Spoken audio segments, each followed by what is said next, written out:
To further enhance our national security, my administration will be reclaiming the Panama Canal, and we've already started doing it.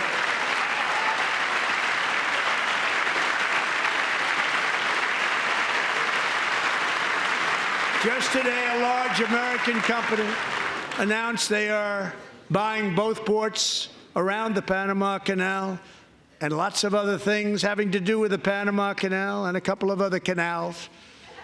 The Panama Canal was built by Americans for Americans, not for others, but others could use it. But it was built at tremendous cost of American blood and treasure. 38,000 workers died building the Panama Canal. They died of malaria, they died of snake bites and mosquitoes. Not a nice place to work. They paid them very highly to go there, knowing there was a 25% chance that they would die. The most expensive project also that was ever built in our country's history, if you bring it up to modern day costs. It was given away by the Carter administration for $1. But that agreement has been violated very severely. We didn't give it to China. We gave it to Panama, and we're taking it back.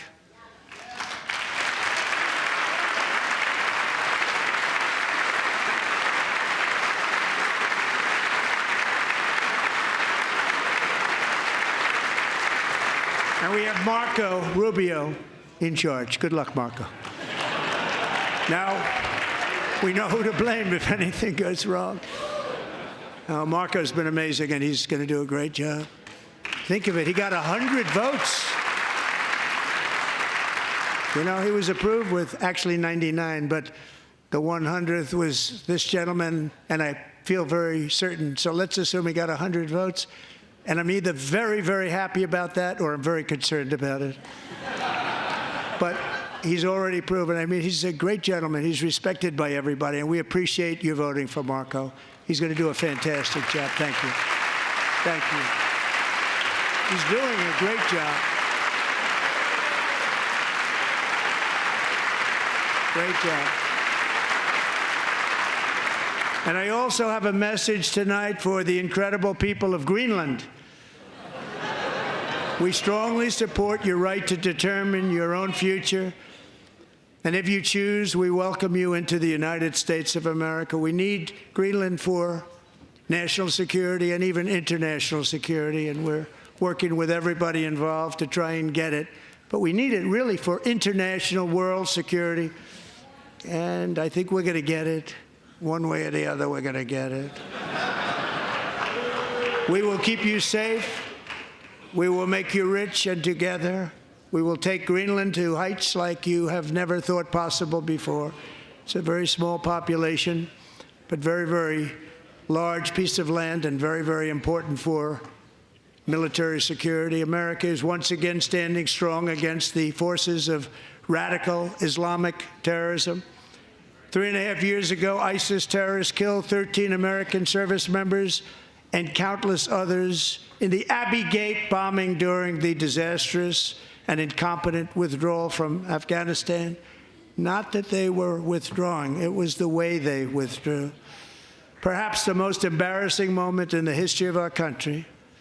Tonight, I am pleased to announce that we have just apprehended the top terrorist responsible for that atrocity, and he is right now on his way here to face the swift sword of American justice.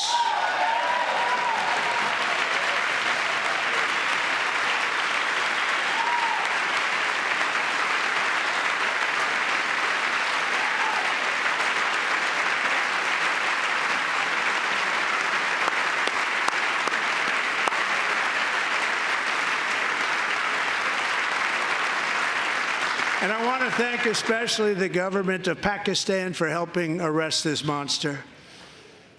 This was a very momentous day for those 13 families who I actually got to know very well, most of them, whose children were murdered, and the many people that were so badly, over 42 people, so badly injured on that fateful day in Afghanistan. What a horrible day. Such incompetence was shown. That when Putin saw what happened. I guess he said, wow, maybe this is my chance. That's how bad it was. Should have never happened. Grossly incompetent people. I spoke to many of the parents and loved ones, and they're all in our hearts tonight. Just spoke to them on the phone. We had a big call.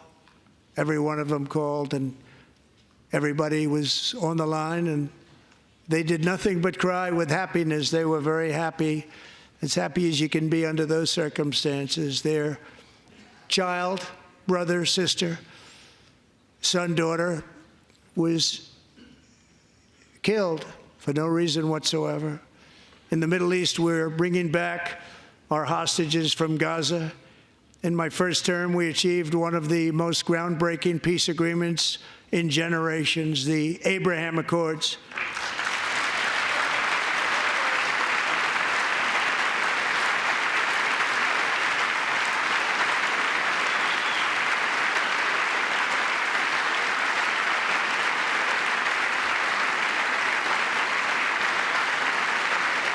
And now we're going to build on that foundation to create a more peaceful and prosperous future for the entire region. A lot of things are happening in the Middle East. People haven't been talking about that so much lately with everything going on with Ukraine and Russia. But a lot of things are happening in the Middle East. It's a rough neighborhood, actually. I'm also working tirelessly to end the savage conflict in Ukraine. Millions of Ukrainians and Russians have been needlessly killed or wounded in this horrific and brutal conflict with no end in sight. The United States has sent hundreds of billions of dollars to support Ukraine's defense with no security, with no anything.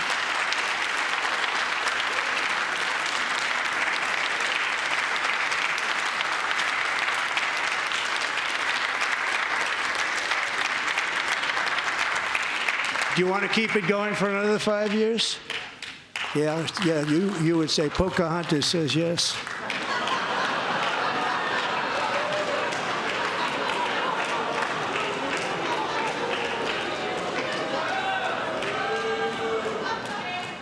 $2,000 people are being killed every single week. More than that. They're Russian young people. They're Ukrainian young people. They're not Americans. But I want it to stop. Meanwhile, Europe has sadly spent more money buying Russian oil and gas than they have spent on defending Ukraine, by far. Think of that. They've spent more buying Russian oil and gas than they have defending. And we've spent perhaps $350 billion, like taking candy from a baby. That's what happened. And they've spent $100 billion. What a difference that is. And we have an ocean separating us, and they don't. But we're getting along very well with them, and lots of good things are happening. Biden has authorized more money in this fight than Europe has spent, by billions and billions of dollars. It's hard to believe that they wouldn't have stopped it and said at some point, come on, let's equalize. You got to be equal to us. But that didn't happen. Earlier today, I received an important letter from President Zelenskyy of Ukraine. The letter reads, Ukraine is ready to come to the negotiating table as soon as possible to bring lasting peace closer. Nobody wants peace more than the Ukrainians, he said. My team and I stand ready to work under President Trump's strong leadership to get a peace that lasts. We do really value how much America has done to help Ukraine maintain its sovereignty and independence.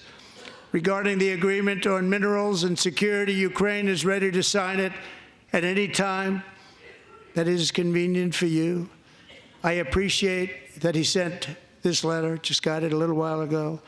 Simultaneously, we've had serious discussions with Russia and have received strong signals that they are ready for peace. Wouldn't that be beautiful? Wouldn't that be beautiful?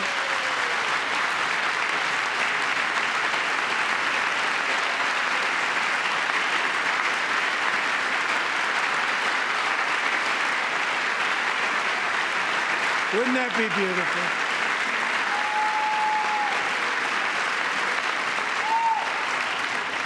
It's time to stop this madness. It's time to halt the killing.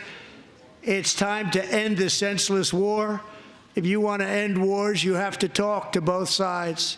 Nearly 4 years ago, amid rising tensions, a history teacher named Mark Fogel was detained in Russia and sentenced to 14 years in a penal colony.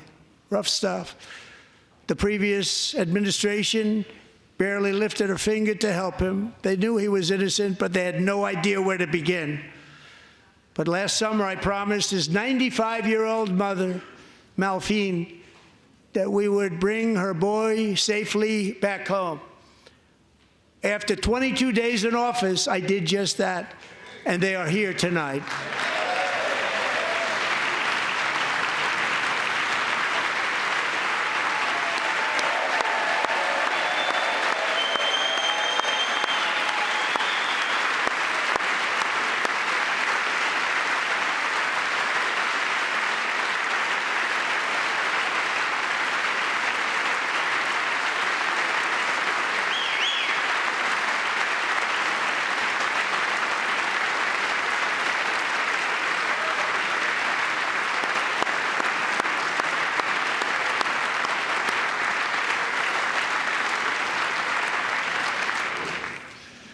To Mark and his great mom, we are delighted to have you safe and sound and with us.